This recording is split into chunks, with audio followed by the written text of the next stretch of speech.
So essentially, I'm going to talk about my career here at New Mexico State University, because by far most of the research that I've done here has been mechanizing chili, breeding chili. I guess for those of you who don't know me, I'm Dr. Stephanie Walker. I've been the long-term extension vegetable specialist here at New Mexico State University, and chili research has been my passion, particularly the journey to successfully mechanically harvest chili here.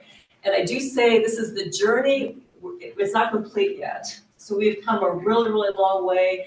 We have done so many years of research in different areas, but the journey is continuing. But boy, we've made some great progress, and so I'm very happy to report some of the successes we've had. So first of all, quickly, I'm passionate about chili, but I'm not the only person who's passionate about chili. Here in New Mexico, we love our chili. It's just part of our culture. It's in our arts. It's in all of our food. And we are the largest producer of chili peppers, that's non-balanced, here in the United States. We know that we love chili here so much, it was actually proclaimed state vegetable way back in 1965. We have the official state question, red or green. We also, just back in 2023, we approved the very first official state aroma, which is the smell of roasting green chili, of course. And those of us around here are all very familiar with the smell of roasting green chili come August and September. Now, chili has been in this part of the world for a very, very long time. We know that the seed of chili peppers was first introduced into this area more than 400 years ago. From these seeds, many landrace varieties became established in different communities around the state. However, what I'm going to focus on is our New Mexico type chili. The New Mexico type chili is a very special pod type that was first introduced by Dr. Fabian Garcia, who was the very first head of the Ag Science Center here at what is now New Mexico State University. Now, he saw these various variable landrace chili varieties growing, and he thought, you know, if I took this and through breeding and selection, I made something that was more standard, a little bit milder, smoother, easier to peel, I bet I could really appeal to a wider variety of people. So in 1913, he released New Mexico number 9, which was the very first New Mexico type chili. Now, this chili is often called Hatch chili. Now, there is no Hatch chili, and I know we'll never get away from calling it Hatch chili because this name is widely embraced throughout the world. So people don't necessarily know the name New Mexico chili, but boy, if you tell them Hatch chili, there's a lot of brand recognition for that. And that's because Hatch, New Mexico is an amazing place to grow chili. We still have some wonderful farms, some of our best farmers, a great soil, great water. So they do grow great Hatch chili. But Hatch chili basically is any type of New Mexico pod type chili that's grown in the Hatch area. It's also often called Anaheim chili. This is one of my big pet peeves. So Anaheim chili actually had its roots here in New Mexico. When Fabian Garcia was first doing his research in breeding, he was visited by a gentleman, Mr. Ortega. He loved what Fabian Garcia was doing. He took some of the seed with him back to California, and there he started his own breeding program and developed Anaheim chili. So I would like to say right here and now, Anaheim chili is a type of New Mexico chili, not vice versa. So of course, our official state question, red or green, that indicates or corresponds to the two main chili industries we have here in New Mexico, and that's the red and the green industries. So very, very different. The red chili industry, for the most part, dries, grinds, or extracts the color from all the red chili fruit. The green chili are harvested fully sized but physiologically immature. Now, because of Fabian Garcia's work, we had these industries really became established and thrived here in New Mexico. So early cannery operations took that New Mexico number 9 variety because it was more stable, it was more predictable. They were able to start new products with this, so that increased chili processing in the state. It allowed for shipping New Mexico chili throughout the country and throughout the world. And of course, the farms scaled up to meet demands, and that's why chili is so, certainly we have the landrace chilies, but it's really, we're known for chili here because of the very strong processing industries here, which is very important that we support through our research. So chili is a labor-intensive crop. I know there's people out here who have spent lots of time out picking chili, weeding chili fields, doing other maintenance tasks in the chili fields. So it requires a lot of people. Now, in developed countries with relatively high wages, such as the United States, we're at a disadvantage when we compete with countries that have very low wages and a very large available labor force. So mechanization is one of the key methods to level the playing field between countries like the United States and countries with lower wages. Okay, so back during World War II, many of the people who were providing farm labor were sent off to war. So the United States instituted the Bracero program that actually took place between 1942 and 1964. This is so that farms like our chili growers here had enough farm labor to actually raise and maintain and harvest the crop. Foreign nationals were recruited for agricultural work in the U.S. on a temporary basis. It was originally going to get scheduled to end right after World War II, but people said, hey, we still need the labor. This is really, really serious. This put a scare in the industry and growers, so this did create a strong demand for mechanization research back in the 1950s and 1960s. So New Mexico State University was working on this, Texas A&M, other colleges that actually do chili peppers were all researching mechanization at this time. I had the great pleasure of meeting Wendell Krager many years ago. He was actually obtained the very first patent of a helix picking head for chili, and this was one of his original machines. And Vince, this was a trip you and I took, I remember it well. And actually the very first recorded instance of someone researching or trying mechanical harvest of chili was Ernest Riggs, who was the head of Cal Compact back at the time. So this has been going on for a long time, including at New Mexico State University. However, then back in 1978, there was a lawsuit against the University of California, Davis, because they had been working on lettuce and mechanical harvest. They were sued, and basically, edict went down that universities could no longer receive public funding for any research that would put people out of work potentially. So this put a chill on any mechanical harvest research. So chili mechanization research here at New Mexico State University and other public institutions basically stopped. Of course, a few growers and private equipment manufacturers did continue their work, fortunately. So chili, people have discovered chili. So people love chili. The more people eat chili, the more they love it. The more populations here throughout the country and world discover it, the more consumption goes up. And we do know in the late 1980s through 1990s, we had a chili boom here in New Mexico. So in 1994, however, the North America Free Trade Agreement hit. It eliminated tariffs on imported chili peppers, and domestic production here in New Mexico and other states was immediately hit and began to plunge. So we went from about 35,000 acres here in the about 1990s, early 1990s. We've now stabilized to about 8,000 to 9,000 acres here in New Mexico every year. But you can see, even as our production here in New Mexico and throughout the U.S. has gone down, I don't have a pointer here, so production domestically is going down, imports are skyrocketing because people are eating more and more of the chili. They want more of this chili. And so we're at the point here, we could be producing a lot more because people want our chili. We just don't have the capacity under current circumstances to make it to fill all these needs. So the industry approached New Mexico State University after all this no chili research because it will put people out of work potentially. The Chili Task Force was formed in 1998, and this was a partnership between chili pepper researchers, industry growers, and they immediately jumped in to start researching and tackling some of the important problems that we had, things that we need to do to help support the chili pepper industry. Harvesting red chili and increasing yields of red chili. Now with red chili, most of it is dried and dehydrated, and currently because of success by both growers and industry, most of our red chili crop here in New Mexico is currently mechanically harvested. Red chili is mechanically harvested once over late in the season, where most of the fruit are red.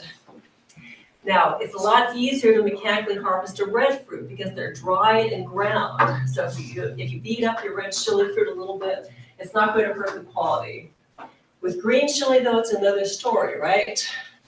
So most green chili here in New Mexico is still currently hand harvested. So this is still a huge labor requirement that's needed for this crop. So New Mexico green chili is harvested when the fruit are fully sized, but they're still physiologically mature. So the seed inside will not typically germinate for you. Growers will typically get 2 harvests of green chili if possible.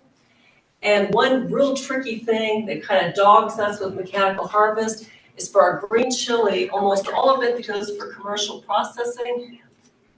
Okay, so as I was saying here, for green chili, we have this serious challenge that most green chili that goes for commercial processing is destemmed. That is, the pedestal is popped off in the field. And this is because there's no really good way to do this mechanically. And if you get that stem material in your salsas and your chili products, it's bad, right? I think we've all bitten on a chili stem and a bowl of salsa. And I used to actually read consumer complaints at Mountain Pass County, and most of them were about people having fish hooks in their chili. So it's not a fish hook, it's a chunk of wood. But it's really bad. We need to get it out of there. So this is done by hand out in the field. If we mechanically harvest green chili, we need to have some way to get that stem material removed from the product. So we know New Mexico green chili is threatened because of labor challenges. This is both the availability as well as the cost of labor here compared to competing countries. Mechanization, mechanical harvest is critical to sustaining and growing New Mexico green chili production. And of course, a large focus of my research over many years now has been on mechanical harvesting and destemming New Mexico type green chili. So going back to the Chili Task Force, back when we first formed, and chili mechanical harvest was one of our goals. This was the order we took our research priorities. Number 1, we wanted to look at machines. There's a lot of machines out there. Vince mentioned the green bean harvester, there's the tomato harvesters, there's various types. We need to see what type of machine out there would work best for our New Mexico type green chili. Second, our cultivars. We have a lot of commercial New Mexico type green chili cultivars. Which of these will work best for mechanical harvest? You know, many people think if you get the right machine, you can pick anything. If you get the right variety, any machine will pick it. Not true, not true. And we know this from many, many years of researching this, is you have to have the optimum variety with the optimum machine to have this really work out in an excellent manner. Breeding, so simultaneous to looking at different cultivars that were commercially available, we wanted to conduct breeding work to develop varieties that were more efficient for mechanical harvest. And finally, field management. You know, how do we raise the chili out in the field to make it most amenable to mechanical harvest, to increase the efficiency for the grower? So first, machine evaluation. I took many, many trips with growers, colleagues looking at different machines. We know this is a tomato picker, which we looked at early on. We did look at green bean harvesters as well out in the field. So with the tomato harvester, these will actually cut the plant off at the ground and then shake those tomato fruit off. Didn't work that well for New Mexico green chili. We looked at it, we discarded it. Our early research indicated that the same machines that were being used for red chili harvest, the inclined double helix machines were best for green chili as well. So inclined double helix picking machines. This is a close-up picture of our machine that we use in our research. But always remember that the machine has to work with the crop you're growing. So very, very important. And all double helix machines are not the same.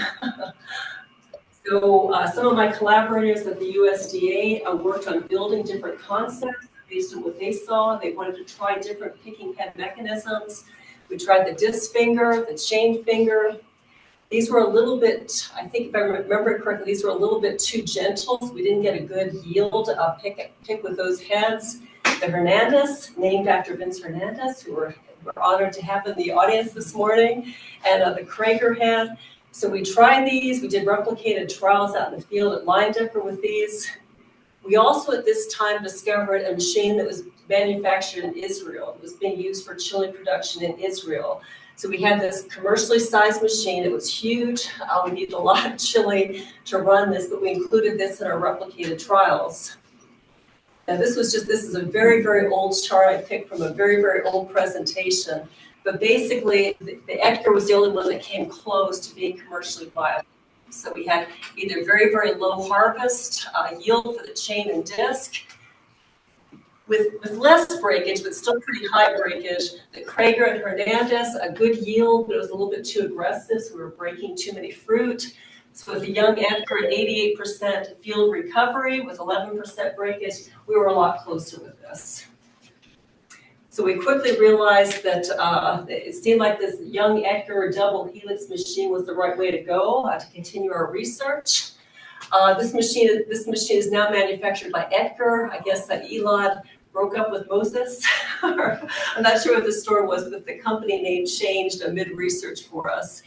But through all this work that we went to a lot of commercial fields, we tore up a lot of chili. I'm sure I still have chili growers who are a little bit mad at me, but hopefully they can see the big picture now. So this Edgar picking head was the best. It's a counter-rotating inclined double helix, and it does a really good job of picking all the green chili in the field with very, very minimal breakage. So having this big machine and trying to do plot work is impossible. So we didn't want to tear up all these fields. To actually do small plot, replicated plot work here at the Ag Science Centers. We actually were able to have Elon Edgar, the inventor of this machine, build us a one-row machine. So it was a one-row small plot machine that's powered by a tractor here. And we received that late in 2014. Really too late to do much research with it that year, but having this machine now greatly increased our ability to research green chili mechanization. And we're also able to tear up our own fields, so the growers aren't mad at me anymore, hopefully. So next, let's look at the different commercial chili varieties that are currently being grown. Do any of these work for the mechanical harvester?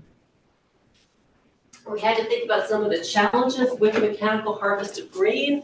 So are we damaging too many fruit? I mean, this is going to be a terrible yield to have these fruit torn up like that. Is a second pick possible? So growers depend on that second pick to optimize their yields. Excessive field loss, are we leaving too many fruit out of the field, another huge yield loss? Are we getting too much junk, too much trash, sticks and stems with that harvested product that need to be removed at a later time, which makes it more difficult for the processor? And as I mentioned, destemming is really, really important, but mechanically it's very difficult to do. So are any of the current varieties, are they good with the Edgar harvester? So once again, this is just one of many, many replicated studies we did looking at different varieties. We looked at AZ20, which was the most popular New Mexico type green chili at the time, New Mex Joe Parker that was released from New Mexico State University. Desperado and Ph.D. 109 are Ed Curry's kind of lines of development. And then we also had a breeding line from Texas A&M University. And we quickly found that AZ20 and TAM did not do well. Joe Parker did very well, and the two breeding lines that Ed Curry had been working on for mechanical harvest did pretty well as well. So here's a quick picture with leaves mostly removed. On the left is a Joe Parker plant, and you can kind of see the fruit are on the outside of the canopy. They're placed just perfect, so you can come up there with those two double helices, pop all of those fruit off very efficiently. I think this was the TAM breeding line on the right, and you can see we have multiple stems coming up. We have fruit just growing within that canopy. It's just a recipe for all those fruit to get crunched, which they did, which is why we had really, really high fruit damage with these more concentrated plant architecture types. So after many, many studies, we did find that Joe Parker was the best. In this particular study here, the breeding lines from Ed Curry did well, Joe Parker did well, AZ20 and the TAM breeding line were high yielding. They're excellent varieties for hand harvest, but boy, with the machine, they were just getting shredded. We were making chili stew out of them. So overall, from all our variety trials, Joe Parker was the best New Mexico type chili for mechanical harvest. It was very efficient and pretty well. And we definitely saw major differences in different commercial varieties. So once again, you can have a great machine. If the variety isn't brand hasn't been developed to work well with this machine, you still end up with a real mess when you try to mechanically harvest. So why was Joe Parker the best? Well, we needed to figure out what traits were important for making Joe Parker a great chili for mechanical harvest, so that we can incorporate these traits in breeding lines that we develop. So what we found out, and we looked at a lot of different traits, so we didn't know this going in. I won't even go over all the traits we looked at and decided they didn't really help or didn't contribute to good mechanical harvest. But in a nutshell, strong single stem plants with less or no basal branches. So this plant on the top, you can see all these low-lying branches coming up here. If you have a lot of basal branches, the machines tend to just rip those plants out of the ground, as well as crunch any fruit that are inside that canopy. Higher fruit set. So we need those double helices to have some room underneath the fruit so they can pop those fruit off. If the fruit are too low to the ground, they get run over, they get crunched. You have chili confetti again. And then the final magic ingredient in our breeding lines is a somewhat easier fruit detachment from the plant. So if the fruit are being held on that plant too tightly, they get broken, they get shredded. If those fruit pop off very efficiently, it gives you a very beautiful, highly efficient, high-yielding mechanical harvest product. So we concentrate on uniform strength. So this is another thing. So we're looking at mechanical harvest efficiency. We also need to be worried about destemming efficiency. And that's when we take these pedicels off the fruit. Originally, we're looking at uniform straight fruit because it seemed to work better for the mechanical destemmers that were in development. Long pedicels, once again, the mechanical destemmers, they can grab that pedicel more easily, pop it off. Easy destemming. So I've looked at destemming. Dr. Lozada here's looking at destemming. Can we get a variety that destems, that pedicel pops off so easily that the pedicels remain on the plant during the mechanical harvest operation in the field? So that's what we're shooting for. We'd love to see this. The work continues. However, I will say that we discovered not just easy destemming, but efficient destemming is really, really important. So with some of our New Mexico type green chilies, the stems will just break more easily than pop off. So you need to have, so here in this picture, this was actually after a mechanical destemmer on the bottom, and you can see some of these stems just broke. Once the stem is broken, you're done. It's unless you have people out there cutting them off, you're not going to get that out of the product flow. So I'm very proud to say and very pleased that back in 2021, we did release New Mex Odyssey. This is a new variety that was developed for mechanical harvest efficiency with the Ecker double helix harvester. And this is just quickly, this was over 3 years of replicated trials. We had New Mex Joe Parker in there because it was the best commercially available at the time we wanted to compare Odyssey to. We also looked at AZ 1904, which was the standard most widely grown New Mexico type green chili at the time, and the overall marketable yield of Odyssey when machine harvested, when mechanically harvested, was higher. We had significantly fewer fruit left on the plant because of the nice, sweet, easy destemming from the not destemming, fruit detachment from the plant that we have in that variety.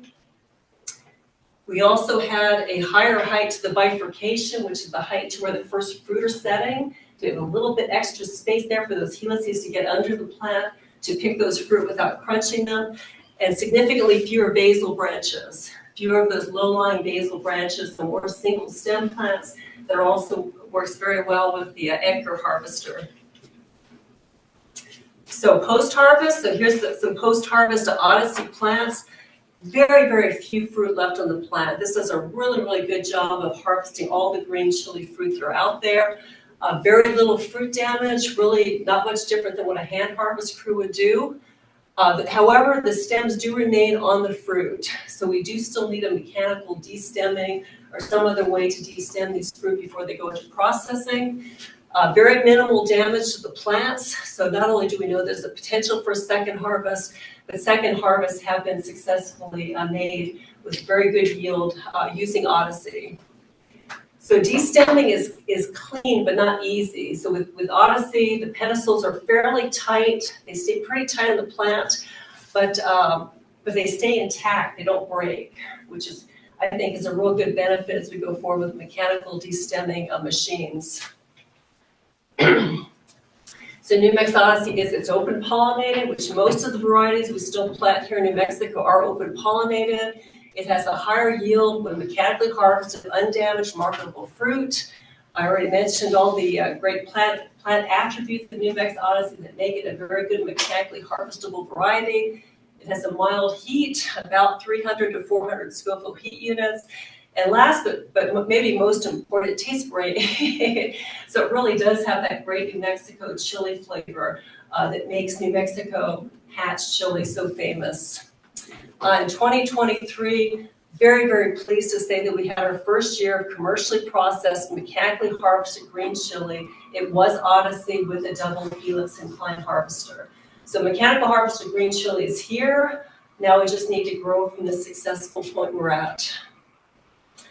Finally, just quickly, some other projects that we've worked on to support mechanical harvest of green chili here in New Mexico. We've looked at direct seed versus transplants. Most New Mexico chili fields are still direct seeded, direct sowed. And we do see that when you direct seed plants, they give you an architecture better for mechanical harvest. So many of you who work in the chili industry know that if you start with transplants, they tend to be more bushy, more squat plants, more basal branches coming out. So direct seed usually works better. We are working on a project now to try to figure out a way to transplant so that they will give us that great mechanical harvest architecture using different transplanting methods. And this is because if we do want to go to hybrid seed production, hybrid seed needs to go into transplants just because of the cost associated with it. Plant spacing, so obviously, so this was my field, I believe. Well, nobody wants to see a field with a terrible stand like that. But stand establishment is particularly important for mechanical harvest. If you have gaps in the field and the machine comes down the row, the machine basically burps and you really lose that continued flow through the machine. So full stands are really critical. We found that close plant spacing, it does increase the plant height, it increases the distance to that fruit set, the bifurcation height, and it reduces basal branching. This has been known by researchers for a long time. I talked to various folks in the industry who were really worried we would hurt the fruit size if the plants were too close. Our replicated trials showed that that was not the case. We still had the same fruit thickness, same fruit length, at plantings as close as 4 inches apart. So we can really squeeze those guys together. It helps increase the overall yield, it doesn't hurt the fruit, and it helps mechanical harvest. We in my program and other affiliated programs have a lot of ongoing research building on what we've already done. One thing we have 2 additional New Mexico type green chili varieties that are close to release that were developed for mechanical harvest. We're also trying to work to incorporate disease resistance into these varieties because obviously you want to mechanically harvest them. We'd also prefer to not lose them all to Phytophthora or other diseases. We are looking at development of easy destemming cultivars, once again to try and leave those pedicels on the plant out in the field instead of bringing them to the processing plant where we have to deal with them. We're evaluating different mechanics, so we're not, but many of my colleagues are working on efficient mechanical destemmers. We think we're close. We don't quite have the speed yet to keep up with production, but once we have the mechanical destemmers, we can mechanically harvest all the green chili here in the state because we've come so far, we're so successful in this now. We're also looking at different transplant methods for mechanical harvest that I already mentioned, so if we can use hybrid seed, start as transplants, and still get good mechanical harvest architecture on the plants. And we also are partnering with Madi over in robotics, looking at robotic harvesting. So I know this is a ways off, but hey, the journey of 1,000,000 miles starts with a single step. So he does have students that are working in the lab and in the field, both visioning so they can see that green chili against the green leaves, and then actually having a nice gentle robotic mechanism that will grasp that and pick it. So I think how are we doing on time? Okay. So just quickly, just a summary. If you want to get into mechanical harvest of green chili, here's some of the lessons that we've learned. Well, first of all, get that the best machine is going to work with the crop you're growing. For New Mexico green chili, we found that double helix picking mechanism, particularly similar to what Edgar had, worked best. But keep in mind, not all double helix pickers are the same. Some of those pickers that we tried many years ago totally crunched all the green chili. So it's the different ways those helices are oriented that make for a really good, efficient harvest. Varieties, of course, you're going to have to use what your customers want, what you prefer, but keep in mind if you're going to use a mechanical harvest with a double helix inclined head, plant architecture with single stems, minimal basing branches, the fruit somewhat off the ground, and a little bit easier to remove from the plant works best. And New Mex Odyssey does this. So New Mex Odyssey, it has all these traits that has made it a very good mechanical harvest variety. Field management, we always want to encourage a deep, robust root growth, otherwise plants can get uprooted depending on the soil type and depending on the machine. The machine we use is pretty good at minimal uprooting, but if we have other issues going on, we will uproot plants as well, such as gaps in the field. Direct seeding does produce a plant architecture better for mechanical harvest. Transplants tend to grow into shorter, bushier plants. We're working on this, seeing if we can figure out ways to get transplants to work just as well as direct seeded plants. Plant spacing, remember, if you can keep those plants very close together, it's going to increase your overall yield and does not have a major impact on fruit size or quality. So finally, just in summary, chili, I mean, we love our chili here. The chili is not going to go away. We need to keep the industry strong. We're here to maintain our dominance in chili production here. Most of the fields, they're doing healthy soil initiatives, so we can really keep our soil very healthy and robust for growing our crops. Most of our fields have transitioned to drip irrigation, so we're using irrigation water very efficiently. And we have begun transition to mechanical harvest. Like I said, red chili's done it. Green chili, we have a really good start. We were just told by the grower we're working with that using Odyssey and his machine gives a better performance than a hand crew does on a typical green chili field. So if we can get that de-stemming figured out, we're there. And finally, of course, New Mexico chili is celebrated for all its qualities that we love. And that flavor and quality comes from both the genetics as well as growing it here in New Mexico, which is absolutely the best place in the world to grow chili. So I've worked with so many people over the years on this. I definitely want to acknowledge Paul Funk and the crew at the USDA ARS Cotton Ginning Lab. We looked at so many machines. They've helped us with so many harvest trials over the years. My colleagues Israel, Denise, and Charles Chuck Havlick, Tom Place, who's now retired, and Dennis Price, Mark Marcellus. Much of this research was carried out because the Los Lunas Ag Science Center crew took such good care of our research plots. The Ag Science Centers, New Mexico Chili Association, and the New Mexico Chili Commission provided me with very amazing support over the years. So this is me. You all know how to get a hold of me, especially now with these Zoom links. And finally, please join us for next month's Chili Chat, especially if you're not that interested in mechanical harvest. Dr. Steve Hansen is going to talk about his work, progress on sustainable organic methods for reducing disease losses in chili production. Please join us in person here at the Fabian Garcia Hort Science Center if you can. If not, we will have the Zoom option again, and hopefully we're going to have the Zoom option down so it's completely seamless. Although you guys did great. Okay, so, oops.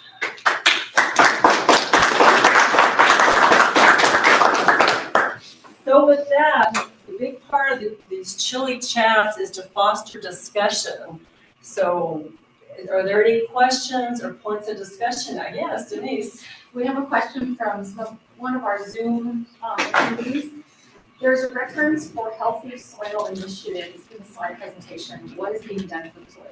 What is being done for the soil? I'm probably not the best person to talk about that. We're actually going to have Dr. John Ubu speak at a chili chat here in, I think, 4 or 5 months. October 1st. So yes, we. Anybody else want to comment on that? Because I know that the NMDA, USDA has worked quite a bit on the Healthy Soils Initiative. I know that they have a lot of incentives to growers to do cover cropping, to do other ways to incorporate organic matter. And, is there anyone else on the Zoom or in there would like to comment on that? We certainly know how important Yay, cover crops. Okay. Yes, and we're doing that too. So not just them, but we our work with Los Lunas, our work at Lyondell, certainly trying to keep our soil as healthy as possible too, because it really shows in your results. This is part of the NMBA Healthy Soils program. I think, yeah, cover crops are a big part of it. Biochar, composting, mulching, that kind of stuff. Long living roots, pollinators, hedgerow, Yeah. that kind of stuff. Yeah, thank you, Sean. I Yeah. completely forgot about biochar and these other wonderful methods that they're investigating. Any other comments or points of discussion? One thing that we need to talk about is that most of the more progressive farmers are doing good rotations and incorporating a lot of cover crops and trying to improve their soils. And they know that their soils are the key to good crops. So rotation and cover crops are two key things to Absolutely. improve their soils. Thank you, Bruce. That's right, we can't have good mechanical harvest if we don't have good crops, so, yeah, Jeff. Could you describe the flavor of Odyssey? Wow. What's it comparable to? Besides excellent New Mexico flavor. No more like, what's it comparable to? What do you think, Denise? I would say it's really similar to Joe Parker. It's a little milder than Joe Parker, but it's kind of more of those earthy flavors to it. Yeah, Do you have it like in the freezer here? Wow. I don't think we have any anywhere, do we? No. No, and I should have publicized this. We're actually going to do a chili field day in Los Lunas on August 28th. We'll find out. So it's actually the Thursday before Labor Day weekend, and we are planning to have Odyssey as well as every other major commercial green chili variety for tasting. Sometime if you want to come up and taste the difference of the different New Mexico. What is it? 28th. So I think we might have some Los Lunas people here on the call. So on August 28th, chili, we can't call it Chili Field Day. It's going to be a chili research demonstration and green chili tasting. So come and join us up in Los Lunas. We're actually going to be up there seeding this next week to prepare for our big chili tasting and research. So come. Will these be roasted? Yeah, I have a roaster that we're planning on it. Okay. So we also, anybody who wants to come and volunteer. Because we're gonna have a lot of chili to roast. I think we have about, a dozen varieties or more? Oh, maybe even 30. 30 New Mexico chili varieties back to back in the same field roasted for you. Who can possibly not be this research demonstration? Will you get some information out on that soon? So Yeah. I- Absolutely. Yeah. Any other questions?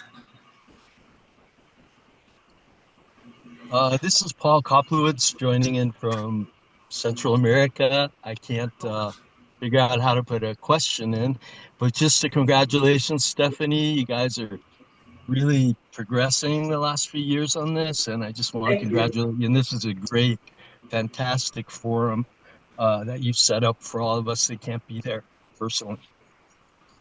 Thank you. Thank you for joining us all the way from South America. We appreciate it.